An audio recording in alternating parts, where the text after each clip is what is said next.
Negara ringan pajak. Bayangkan sebuah negara kecil di ujung Asia, tak punya minyak, tak punya tambang, hanya sepetak tanah dengan jutaan penduduk yang cemas akan masa depannya. Tahun 1965, Singapura merdeka. Negara ini nyaris tak punya apa-apa. Pendapatan negara hampir semua dari pajak rakyat. Tapi, sampai kapan rakyat sanggup bertahan kalau pajak terus dinaikkan? Pemerintah sadar, itu jalan buntu. Lee Kuan Yew, Perdana Menteri kala itu, paham negara tak boleh hidup hanya dari pungutan.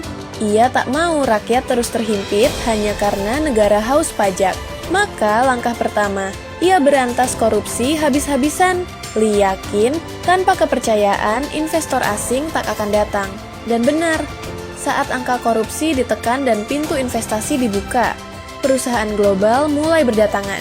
Pabrik berdiri, lapangan kerja pun tercipta, rakyat mudah cari kerja. Tapi pemerintah belum puas. Mereka melangkah lebih berani. Singapura mendirikan Temasek Holdings.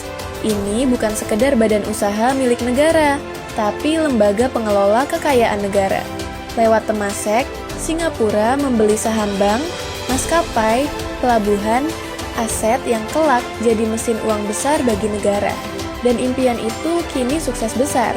Hari ini nilai Temasek mencapai 340 miliar dolar Amerika Serikat, belum termasuk GIC yang mengelola ratusan miliar dolar lagi.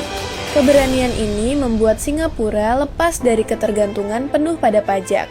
Pendapatan investasi kini jadi salah satu penopang utama pembangunan negara. Dan inilah dampaknya jika para pemimpin benar-benar bekerja keras. Karena negara tak lagi memeras lewat pajak, rakyat punya ruang bernapas. Mereka bisa menabung, bisa berinvestasi, bisa membuka usaha tanpa takut beban pajak mencekik. Kemiskinan perlahan hilang, bukan karena subsidi, tapi karena kesempatan yang nyata.